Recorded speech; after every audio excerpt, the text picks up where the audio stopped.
književnost i ispred Filozofskog fakulteta, zato što je ova akademska godina zapravo godina jubileja. Mi ćemo obeležavati 70. godišnjicu od osnivanja fakulteta i 70. godišnjicu od osnivanja Odseka za srpsku književnost.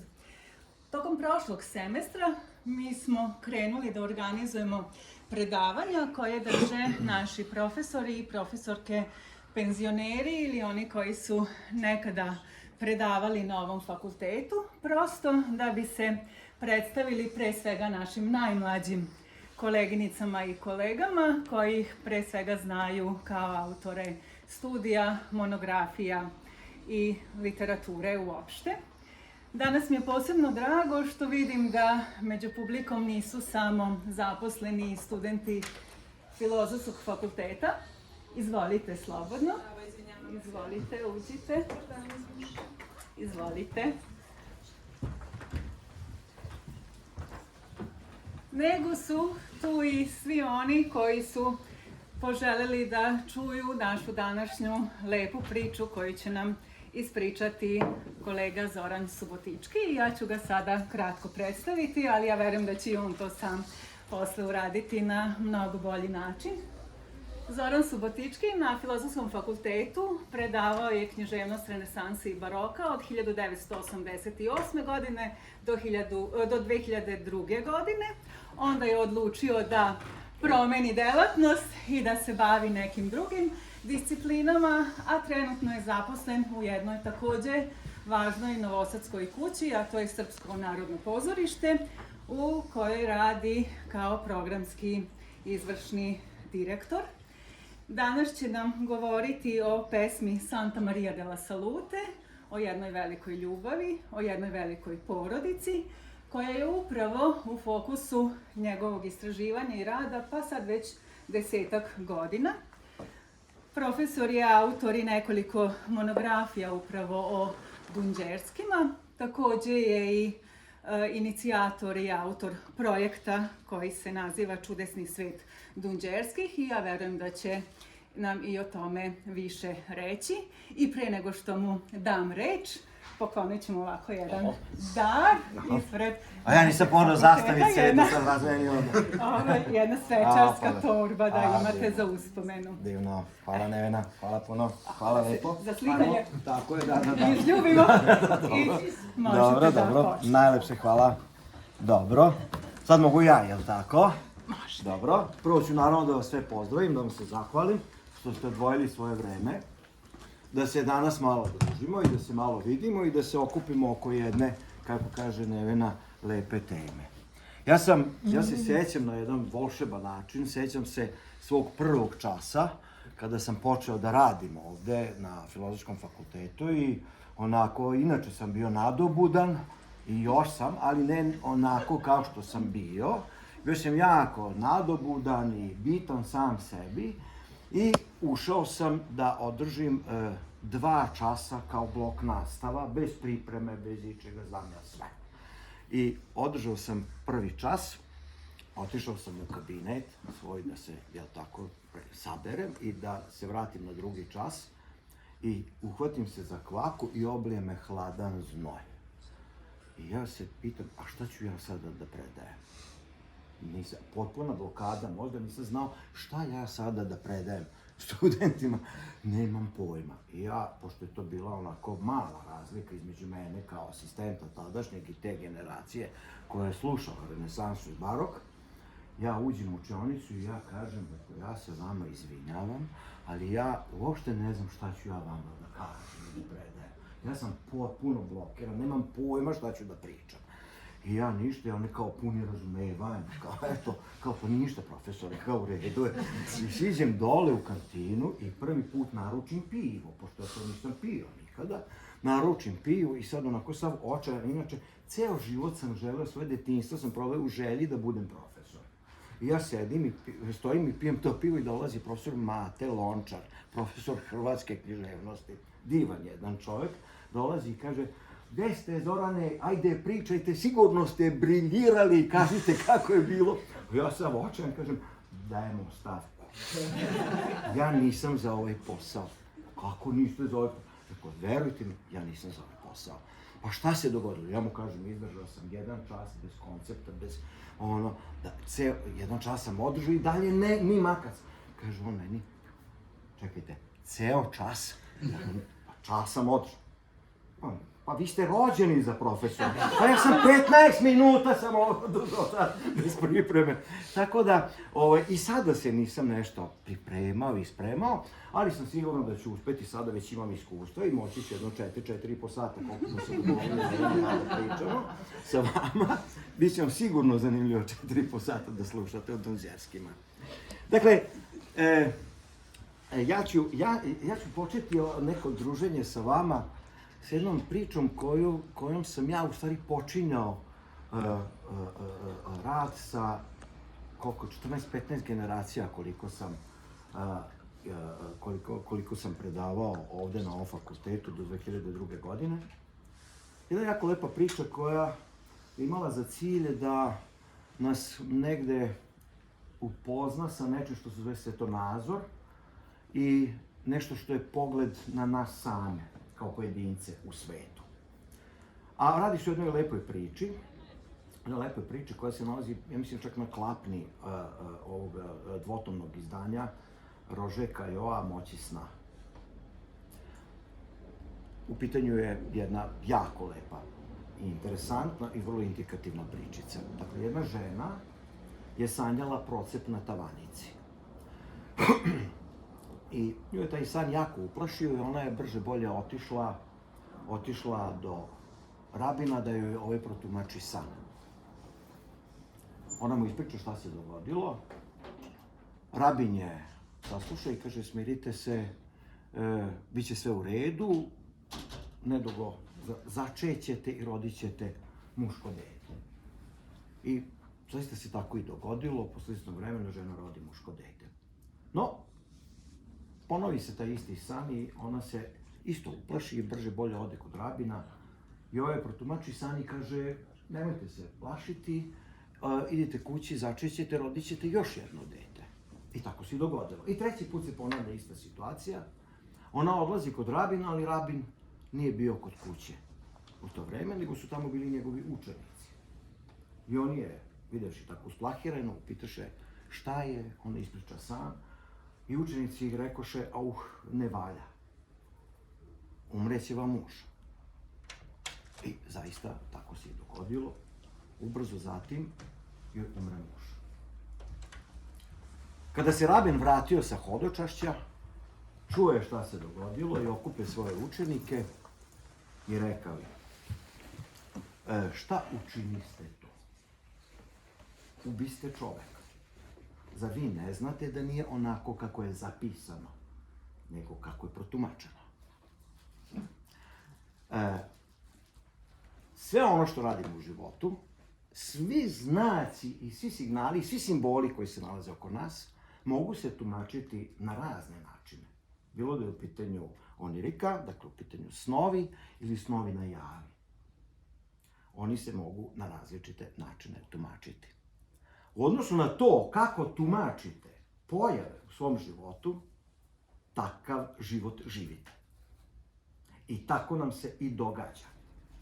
Dakle, ja sam pošavši od ovoga sna, a u ovoj sali sam magistrirao na temi snova u kulturi renesanse, ubitačna tema.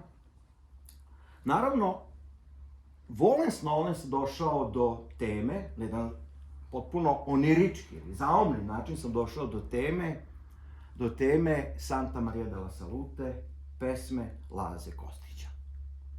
To je pesma koju ne moramo da razumemo, ali koju kada prvi put čujemo ili pročitamo, a to se dogodi još u tamo nekim osnovnoškolskim danima, mi je negde zapamtimo. Ne razumemo je, ali zapamtimo te damare, te iktuse, te udare, taj ritam, te talase, zapamtimo. Negde nam pod kožu uđe pesma. A onda dođe i prođe nešto života, pa onda počnemo i da razumevamo to što nam je tako pod kožu ušlo. Kao san. Kao nešto podsvesno, kao nešto nešto važno i bitno. I tako dođemo do Laze Kostića, koji je kao veliki romantičar polagao, puno polagao na nešto što je san. I odnosno ono što je između sna i jave. Dakle, jedan međuprostor.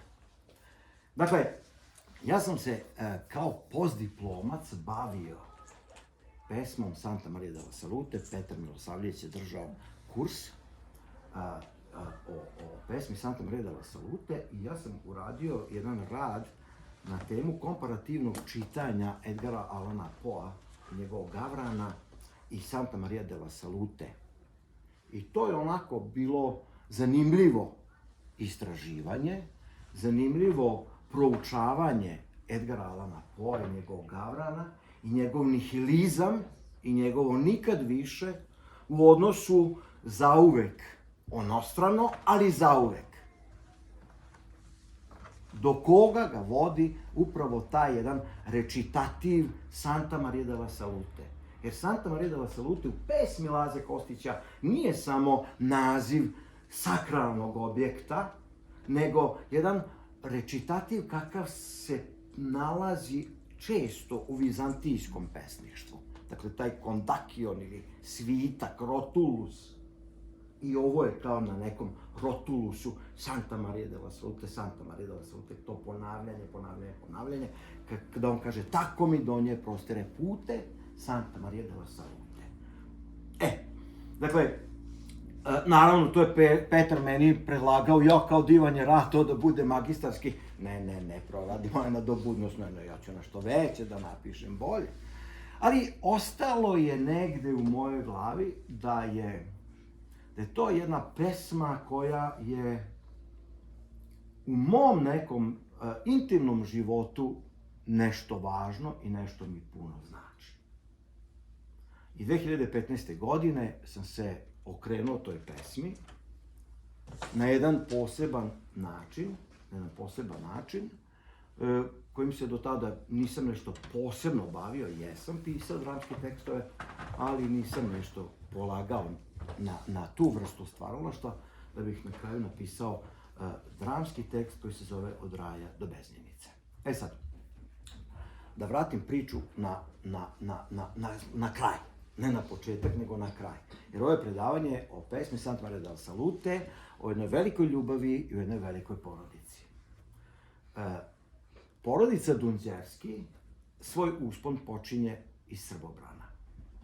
U Srbobranu je bilo puno bogatih, uspešnih porodica, moćnih porodica, ekonomski jakih porodica. I ne samo u Srbobranu, nego i u čitavoj ovoj Vojvodini ili ovoj Panonskoj nizi našoj. Međutim, o njima znamo jako malo. I oni nam nisu nekako u fokusu, ne obraćamo pažnju na te porodice, na njihov imetak, na njihovu moć nekadašnju, ali smo negde Dunđerske zapamtili. Kako smo ih zapamtili? Pa zahvaljujući pesmi Santa Maria della Salute. I dokle god traje pesma i sećanje na pesmu, i dokle god je ta pesma živa u srpskom narodu, živeće i sećanje na porodicu Dunđerski. Dakle, Santa Maria della Salute u ovom slučaju postaje kao neka vremenska kapsula u koju je pohranjeno sećanje na porodicu Dunđerski. A Dunđerski su bili istinski moćna porodica. Pre svega Lenkin otac Lazar Dunđerski, jer nisu svi Dunđerski bili jednako uspešni i jednako poznati. Ali mi pratimo tu liniju koja dolazi iz Hercegovine, dakle Dunđerski su došli iz Hercegovine, iz Gacka, iz okoline Gacka, selo Višnjevo, dolaze tu negde krajem 17. veka, dolaze do Subotice. I tu ih nalazimo u analima kao ljude koji se nisu najbolje snašli u toj jednoj multietničkoj sredini. Nalazimo ih u sudskim zapisima, kao izgrednike, kao ljude koji učestvuju u tučama. Prvi dunđeri, ili dunđerski, dakle, po zanatu su dobili ime svoje. prezime, bivaju proterani iz Subotice. I nastanjuju se u Srbobrani jedna linija i druga linija dolazi iz Hercegovine. To je linija Avrama Dunđerskog, za koga smatraju, nejasno je, istoriografije, nejasno, odakle mu imetak, odakle mu kapital, početni kapital za kupovinu zemlje.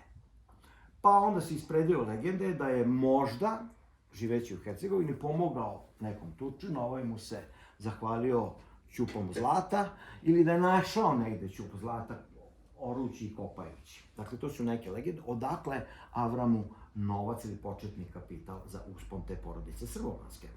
Dakle, Avram ima 3 sina, jedan od te trojice je važan, to je taj Gedeon, i svi su Gedeoni, Lazar, i onda je jako teško ispratiti, ali samo malo da vas provedem kroz prosto rodoslov Dunđerske, da znamo o čemu pričamo, o kojim Dunđerskima pričamo kada pričamo o Dunđerskima. Dakle, Gedeon ili Geca Dunđerski je onaj čiji je sin Lazar Dunđerski, to je Lenkin deda, tako. Lazar Dunđerski postaje, dakle to je 3., 4. generacija, postaje najmoćniji Srbin u Austro-Ugarskoj carevini. Dakle, najbogatiji, najmoćniji. Dakle, čovjek je imao jedan neverovatan osjećaj za kapital, za oplodnju kapitala, dakle, svi oni su bili veleposednici, bavili su se zemljom, u zemlji su, dakle, videli su ovaj prostor, dakle, Vojvodina kao obećana zemlja, videli su ovaj prostor kao obećanu zemlju u kojoj je moguće obogatiti se. Ali obogatiti se pre svega na zemlji i radeći zemlju. I svi su se bavili zemljom, svi Dunđerski. A Lazar posebno, on je obrađivao 40 i nešto hiljada hektara. Od Srbobrana, Bačke Palanke, skroz tamo do Plandišta. Ja sam jednom vozio auto do Plandišta, pa treba vam 2 sata, vam treba samo da vozite auto, a on je to sve obilazio fijakerom, vodio ekonomije i tako dalje. Dakle, Lazar Dunđerski ima 40.000 hektara zemlje, ima 2 pivare, jednu u Čelarevu, drugu u Zrenjaninu, pola centra Novog Sada je njegovo bilo. Dakle, hotel Vojvodinac, hotel Carice Elisaveta, to je bilo u njegovom vlasništvu. Tu je Laza Kostić imao svoju sobu. 50 metara dalje je kuća u kojoj je živjela Lenka Dunđerski, to vam je ona prodavnica H&M, to je njihova kuća, tu su živeli. Preko puta hotela Vojvodina nalazi se sada koja je banka OTP ili već bila je Vojvodinska banka, to je takođe bilo u vlasništvu, to je hotel Grand Majer, u tom hotelu je potpisano ono o prisjedinjenju Vojvodine i tako dalje, dakle, i to je bilo njegovo, on imate na uglu Grčko-školske i Miletićeve na samom uglu, imate ono Cepter piše sada, zatvoren objekat, to je Lazar Dunđerski sa svojim prijateljima napravio centralni kreditni zavod, to vam je nešto kao Narodna banka otprilike, dakle, za podršku finansijsku tom moćnom finansijskom svetu i svetu tog nekog kapitalizma. Dakle, to je bilo njegovo. Preko puta se nalazi prelepa kuća Bogdana Dunđerskog brata Jaše, takozvano Osjećani je zovu ukleta kuća, i postoji razlog zašto je ukleta, to su 2 sina Jašina izvršila samoubistvo, treći nije, treći je bio Goga Dunđerski. Goga Dunđerski je inače preteča Novaka Đokovića, dakle, jedan od trojice braće, dakle, Bogdan Dunđerski dođe stric, jel tako? Sad, taj Goga Dunđerski je, to je jedan intermezzo vam pravim, on je živeo u Švajcarskoj i govorio je srpski sa tim rolajućim srpski, francuski, više bolje znao francuski nego srpski. On je živeo u Švajcarskoj i trenirao je tenis. I on je bio popularniji nego što je danas Federer popularan u Švajcarskoj. Dakle, bio odličan teniser, učestvovao je kasnije za Jugoslaviju posle Prvog svjetskog rata, učestvovao i na Wimbledonu i ovamo, dakle, i završio je život ovde u Futogu, u staračkom domu. Ali zaista Goga je bio onako, posle Drugog svjetskog rata, naravno sve su im oduzeli i tako da. Dakle, pričamo o jednoj moćnoj figuri, jednog Lenkinog oca. Dakle, Lazar Dunđerski ima Milku, Olgu, Lenku Dunđerski, ima sina Gedeona i Đoku Dunđerskog. Lazar Dunđerski shvata da je za srpski narod važno da ima, da bi bio uvažen u jednoj multietničkoj carevini kao što je bila Austro-Ugarska. I on počinje da se diže i da kupuje dvorce. Vi imate danas, imate 5 dvoraca dunđerskih, 4 dvorca koje je kupio ili izgradio Lazar Dunđerski. Ja ću vam pokazati samo jednu sliku. Evo ga ovde na sredini je, ako se vidi malo, je li tako, koliko može da se vidi, ovde je dvorac Bogdana Dunđerskog. Dvorac Bogdana Dunđerskog, koji je 3. godinu zatvoren i propada. Ovde je dvorac, ovaj dvorac Čelarevo, dvorac u Čelarevu, takođe je zatvoren za javnost. Ovde je dvorac u Hajdučici, taj dvorac je pripao Olgi Dunđerski. Ovaj u Čelarevu je pripao, posle Lazareve smrti, pripao je Gedeonu. Ovo je dvorac Sokolac u Novom Bečeju. Predivan dvorac zaista, i on je zatvoren i propada.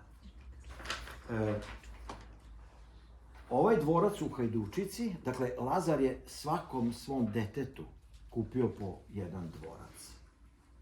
Kupio bi i Lenki, da Lenka nije umrla.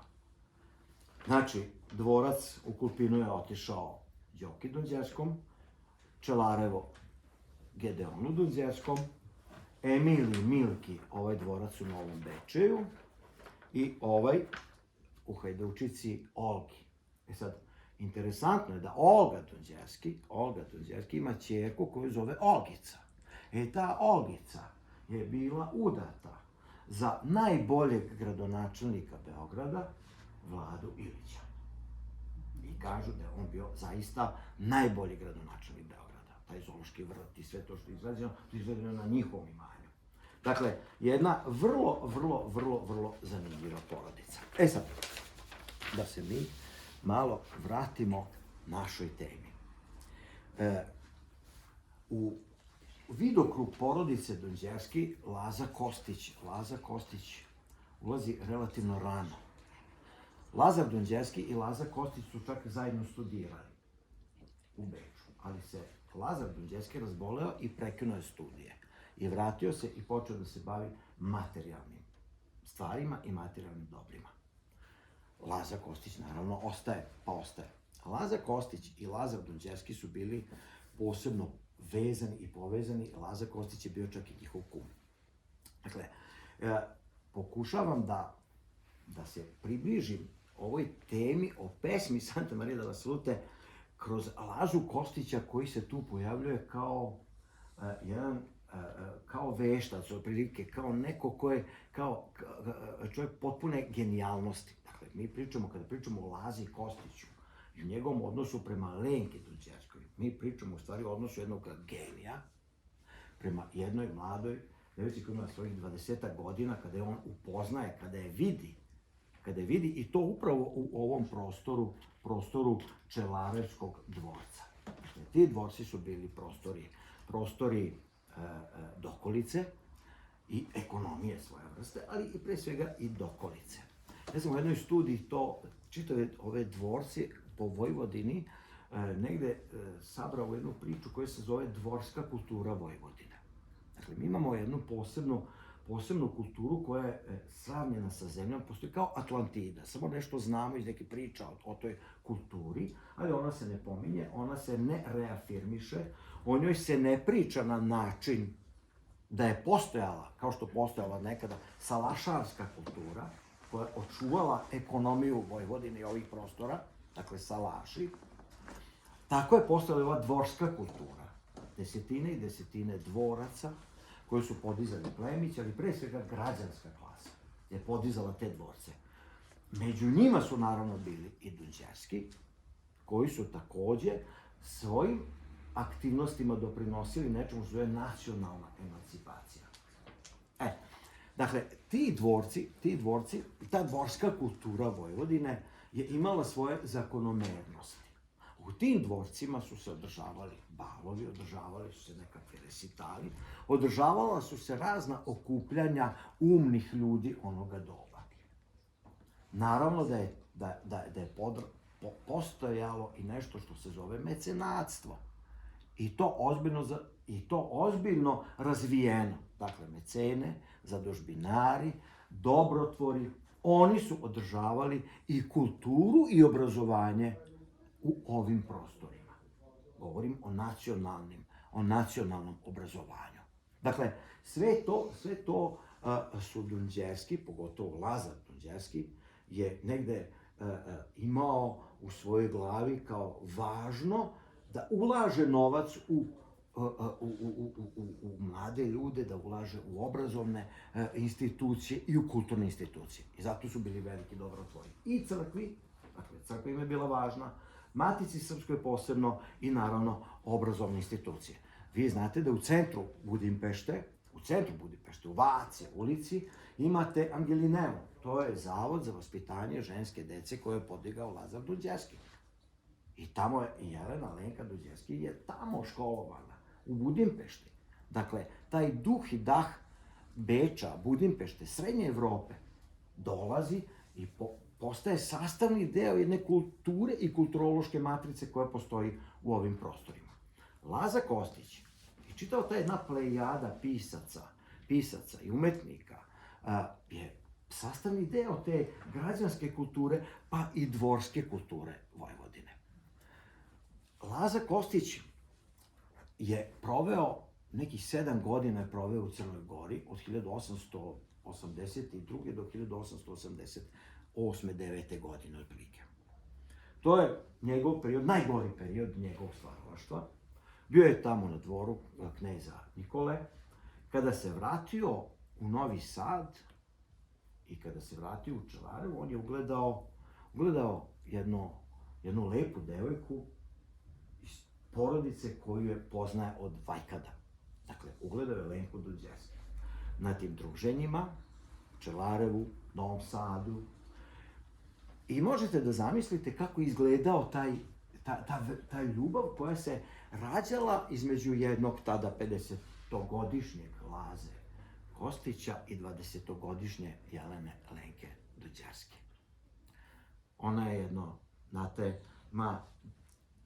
nevjerovatnih tumačenja tog odnosa, pogotovo u savremenom našem okruženju, pod utisem raznih, jel tako, realitija, imamo raznih tumačenja njihovog odnosa. Moj stav je, i sve ono što sam istraživao na ovu temu, govori samo jedno, da je tu bio izrazito dubok platonski odnos između Lenke Dunđerski i Laze Kostića. Jedno duboko poštovanje između njih dvoje. Jedno iskreno i duboko prijateljstvo između Lazara Dunđerskog, Lenkinog oca, i Laze Kostića.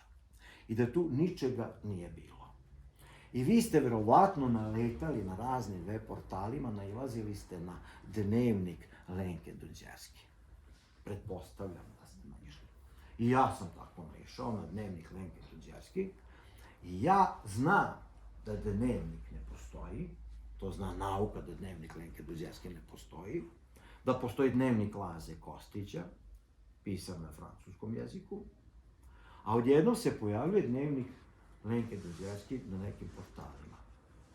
Ne naučnim baš portalima, ali pojavljuje se. Ja istražim i ispostavi se da je dnevnik Lenke Dunđerske u stvari pisala naša savremena jedna spisateljica, književnica i profesorica, jel tako? I ona je to napisala, kako se zove? Slavica Garonja. Slavica Garonja, tako je, hvala Vine. Dakle, Slavica Garonja i ja stupim u kontakt sa njom i ja njoj predložim da štampamo tu knjigu i vi danas imate štampano izdanje kao knjigu, imate dnevnik Lenke Dunđerske. Ja sam pisao pogovor i rekao da je u pitanju mistifikacija. Žena je napisala, oponašajući jezik, situaciju, vreme, uradila sjajnu stvar. Napisala je zaista lepe dnevnik. Ali je to bila analogija na Lazin dnevnik. Dakle, Laza Kostić Lenka Dunđerski umire 1895. godine. Znači, 5 godina su oni prijateljevali, viđali se, tu su negde bili u orbiti, nekoj zajedničkoj. Ona umire 1895. godine. Laza Kostić se te godine oženio Julijanom Julučom Palanački. Te godine Lazar Dunđerski, pre nego što će Lenka umreti, Lazar Dunđerski, njen otac, završava zdanje Srpskog narodnog pozorišta u Novom Sadu, koje se nalazilo u dvorištu hotela Vojvodine. Sada tamo nema ništa, a to što je 1928. godine to pozorišno zdanje izgorelo. Ali, to je bilo prelepo zdanje i te godine Lazar Dunđerski predaje ključeve glumcima Srpskog narodnog pozorišta. Poklanja im to zdanje, u stvari ne poklanja, nego izdaje u najam za 1 forintu godišnje. Sve ima svoju cenu. I treba da znaju da to ima cenu.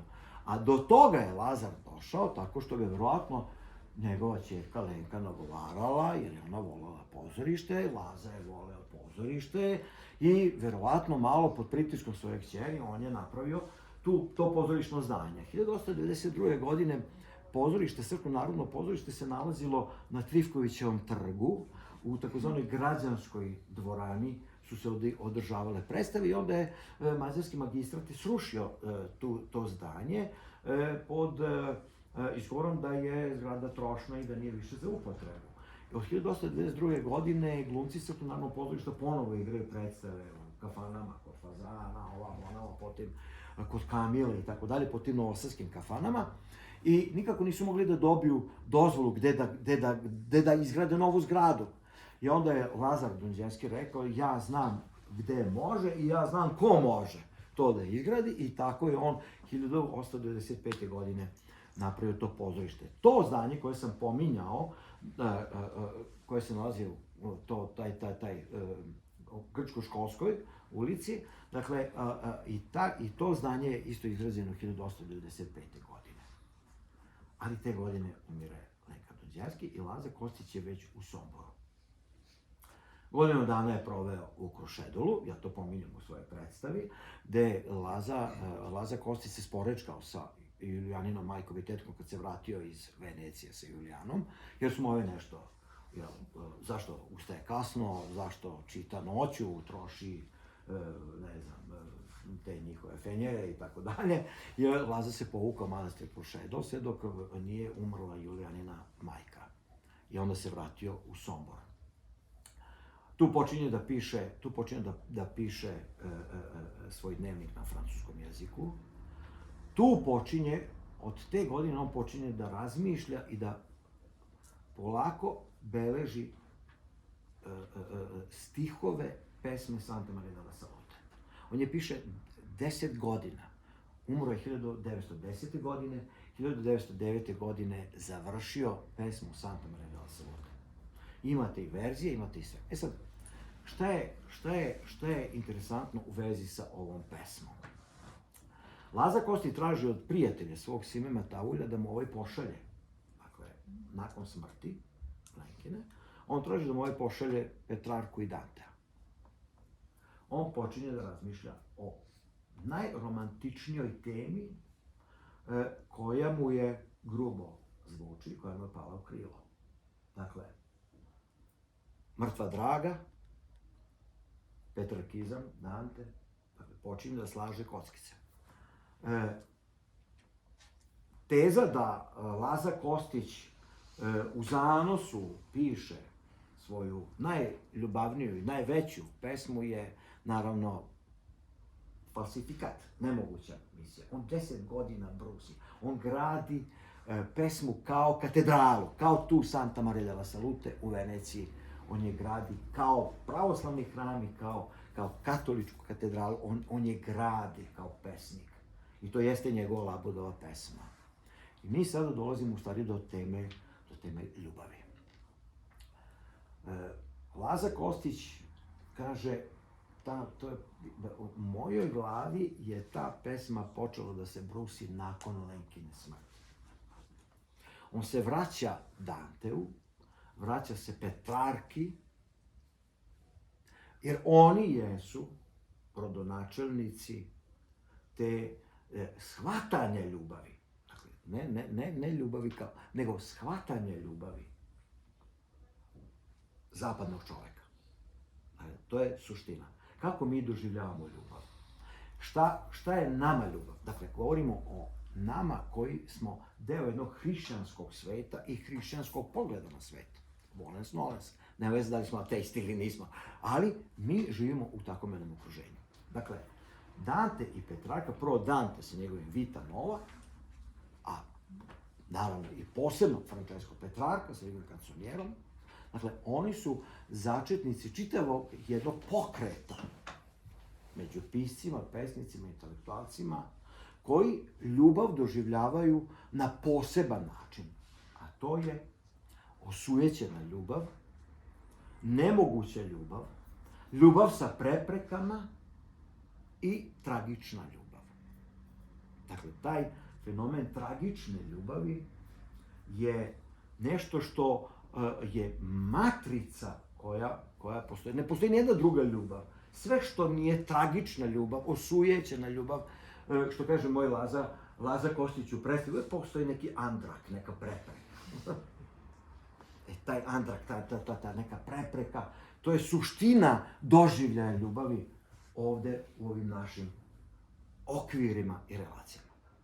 I sva literatura je faktički zasnovana. Dakle, ta ljubavna literatura zasnovana na toj onemogućenoj ljubavi ili sprečenoj ljubavi ili ljubavi koja je završava smrću drage. To je taj motiv mrtve drage koju vrlo rado preuzimaju romantičari i Laza Kostić naravno dolazi do te teme, on otkriva faktički zlatni rudnik sada. Dakle, ima svoju mrtvu dragu, počinje da piše tu svoju pesmu, 10 godina piše tu svoju pesmu i on je najsvetlija tačka na tom horizontu te neke petrarkističke, danteovske linije koja postoje. Sad tu ima jedna interesantna stvar kada su Dante i Petrarka u pitanju i tu sam ja negdje, ja mislim, pri kraju, tako.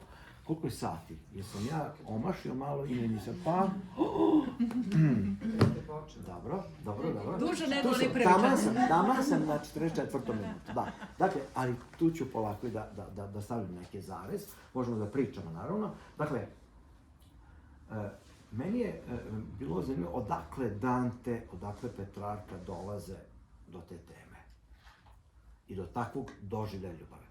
Onda, naravno, kad se vratite unazad, vi imate i kada, prosto, kako bih rekao, kada rasprostrete jednu široku tu kulturološku, taj pih kulturološki, onda vidite da u različitim kulturama različiti doživljaj ljubavi i odnosa muško-ženskog su potpuno i vrlo često dijametralno suprotni. Dakle, ono što je za nas drama,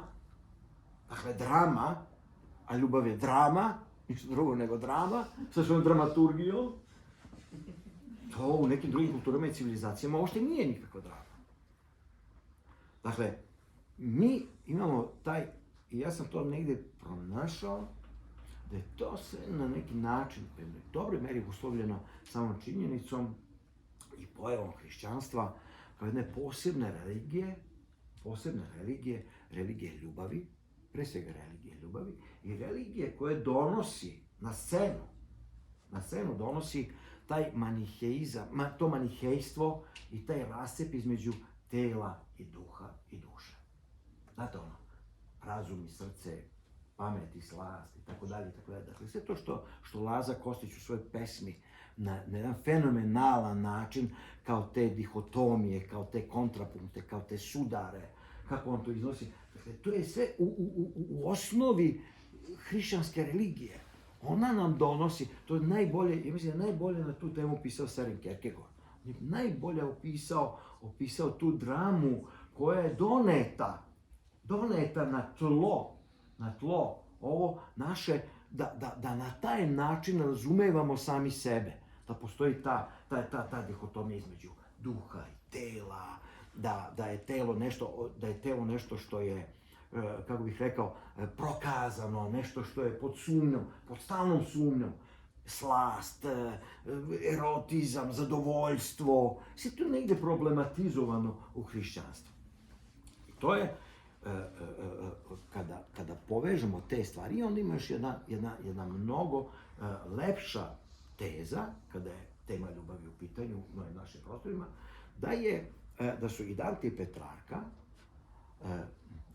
učenici i sledbenici i pripadnici jednog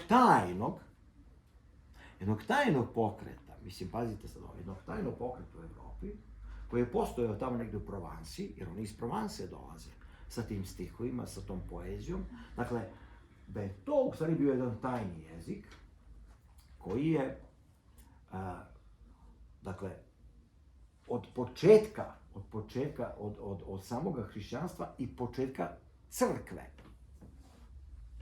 Da tu postoji jedan razlaz između vere i crkve. Dakle, institucije crkve i same vere. Nietzsche je najbolje pisao na tu temu. Dakle, taj razlaz. Vitezovi, pevači, truveri, trubaduri, koji su išli od dvorca do dvorca i pevali i opevali lepotu svoje drage i vernost svojoj dragoj, je bio u stvari šifrovani jezik gde vernost svojoj dragoj u stvari predstavlja vernost svojoj prvobitnoj crkvi. Ne ovoj koja se tu sada pojavljuje, koja je puna grehova, puna anomalija i svega i tako dalje. Dakle, truveri, trubaduri se vraćaju i zavetuju svojoj prvobitnoj crkvi, svojoj prvobitnoj veri. I to je bio taj tajni jezik koji nisu pevali o ženi, ali je žena postala simbol čistote prvobitne vere. I vi znate da je Dante počeo da piše svoju božanstvenu komediju prvo na provansalskom jeziku. Dakle, oni su najbolji učenici tog jednog sveta. Sad, meni je to zanimljivo da je naš Laza Kostić na jedan surovo racionalan način iskoristio to veliko znanje, a istinsko znanje je imao Laza Kostić, iskoristio je da napravi jednu najlepšu pesmu ispevanu na srpskom jeziku. I tu ja sad završavam. Dakle, ja sam se 2015. godine upustio da na konto te pesme i čitave te priče napravim pozorišnu predstavu. A to što sam u jednom tekstu pročitao, što kao studenti smo znali i pitali smo se, kad smo se bavili Šekspirom, kao, da li je Šekspir bio u Italiji? I su vas pitali profesori to, kao, da li je Šekspir bio u Italiji? To se ne zna. Zato što ne postoji nijedan dokaz da je Šekspir bio u Italiji, a pri tome na jedan fantastičan način smestio neke svoje drame u Italiji. Jel' tako? Pa tako imamo Letačkog trgovca u Veneciji, pa imamo Romeo i Juliju u Veroni i tako dalje, a se ne zna da li je u stvari Šekspir bio u Veroni.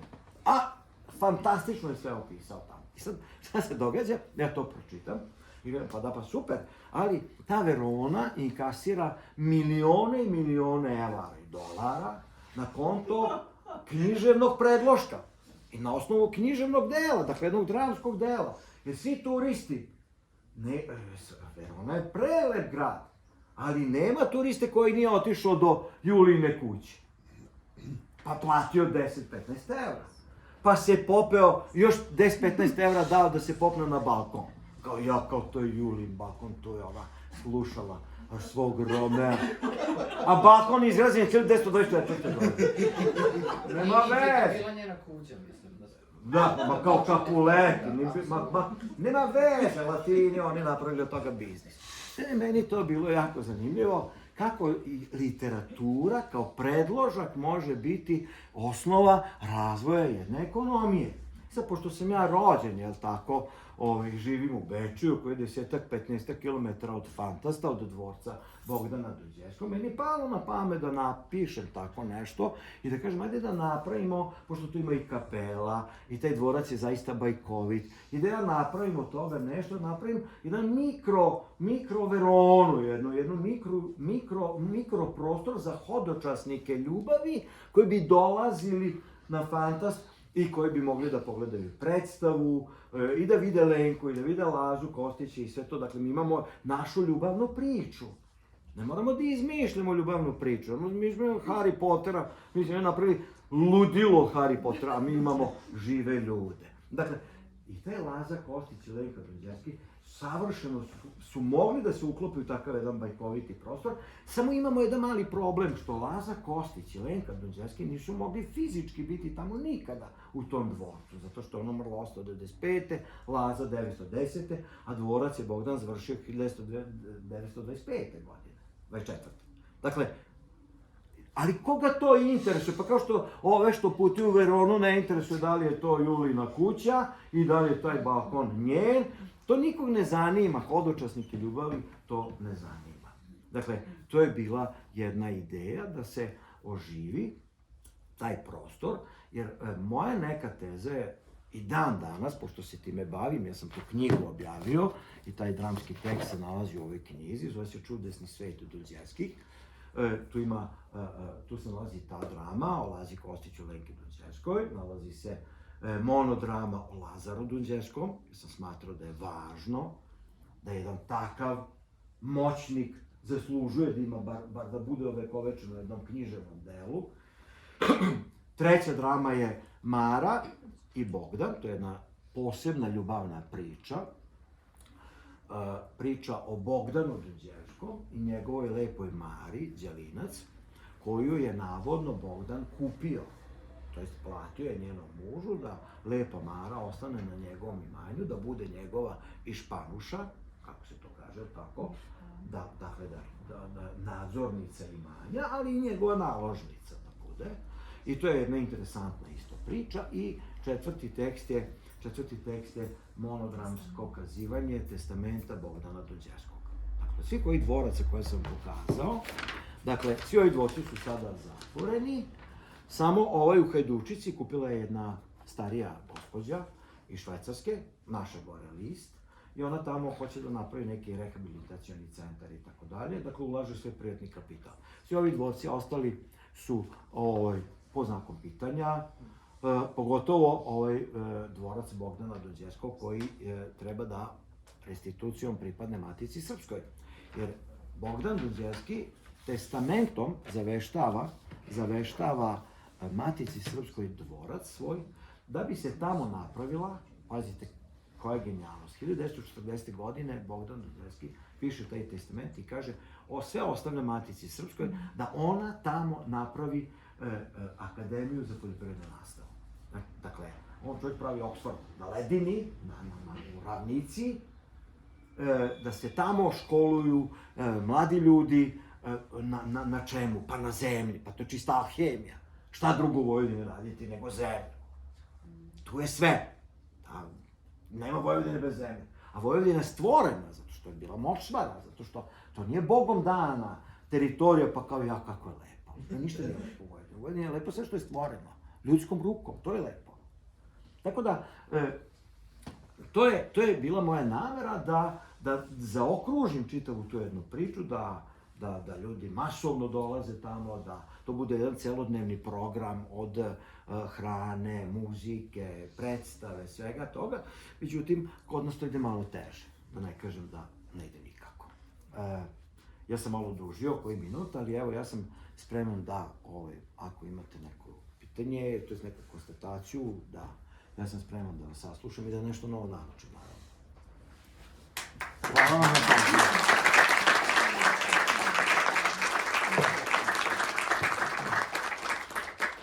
Da, inače sam i drugu knjigu objavio, baš o ovom testamentu. Mislim, baš o ovom testamentu Bogdanom. imaju dva testamenta, jedan testament iz 1918. godine, vrlo interesantan testament, gde on, to bi se danas zvalo mobilnost mladih. On je imao ideju da sve svoje imanje ostavi i da se finansiraju, školuju deca dalje. Dakle, diplomirate i dobijate stipendiju Bogdana Donđerskog, idete u beli svet, da saznate nešto, da čujete nešto, da vidite nešto, da ovladate nekim veštinama i onda se vratite u svoju domovinu i da budete od koristi svoje domovine. Dakle, to je bila iz 1918.